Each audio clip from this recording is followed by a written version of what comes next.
Chers diocésains, chers frères et sœurs, Ouviroises et Ouvirois, paix à vous. Jean 20, 26.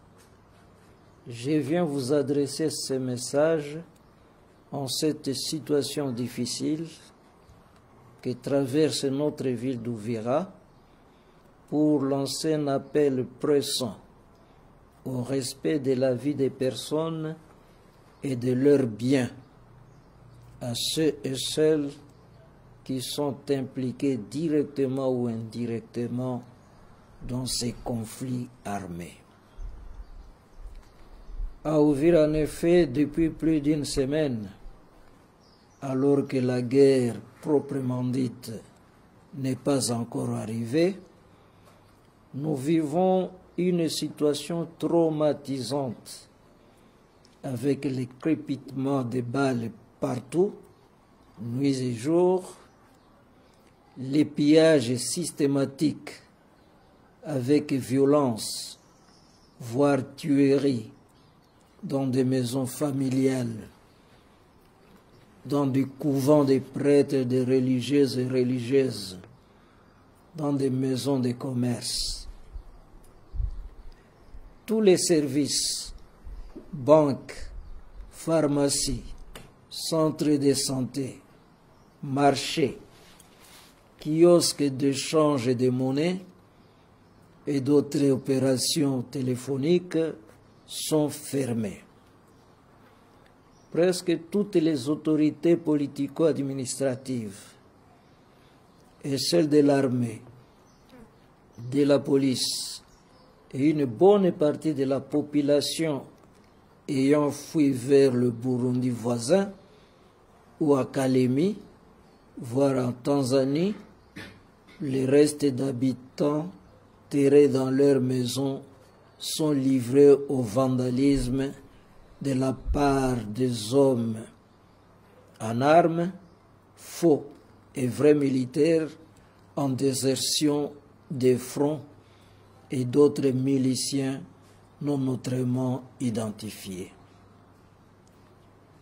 Sans marché ni provision à la maison, dont la majorité vit du jour au jour, sans service de transport, sans eau et électricité pour beaucoup, la population est vraiment meurtrie.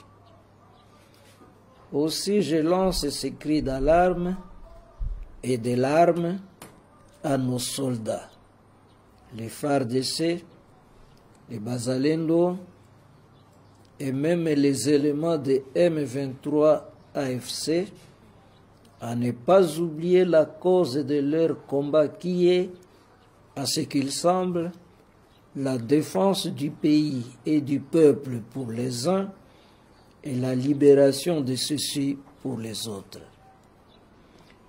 Un vrai soldat doit toujours savoir, non pas nécessairement pour qui, mais absolument pourquoi il se bat, pourquoi il est prêt à verser son sang.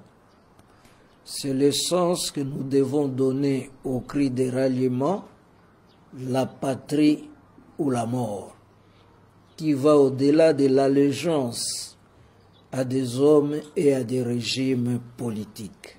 Les causes pour lesquelles vous vous battez les uns contre les autres, quoique différentes, vous exigent donc tous à sauvegarder avant tout les vies de vos frères et sœurs et leurs biens, ainsi que l'intégrité du territoire national. C'est ce qui donne crédit à la cause que les uns et les autres vous prétendez défendre. Dans ce sens, les combats que se livrent ces derniers temps à Ouvira et dans la plaine de Ruzizi, les FARDC et les Wazalendo, censés se battre pour la même cause, n'est pas de nature à rassurer nos populations sur leur sécurité. Déjà, on compte plus de 20 morts dans la ville d'Ouvira, certains par des balles perdues, d'autres visés directement, voire par des machettes.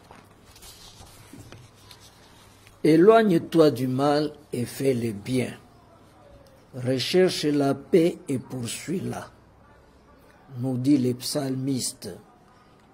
Psaume 34, verset 14. Dans n'importe quelle guerre, il existe une morale militaire, un droit naturel fondé sur 3 interdits fondamentaux qu'on trouve chez tous les peuples et même dans la Bible. 1.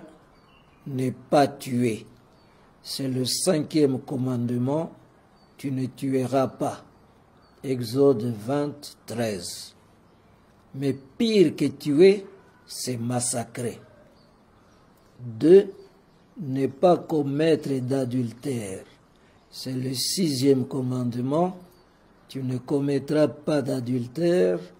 Exode 20, 14, Deutéronome 5, 17. Mais pire que commettre l'adultère,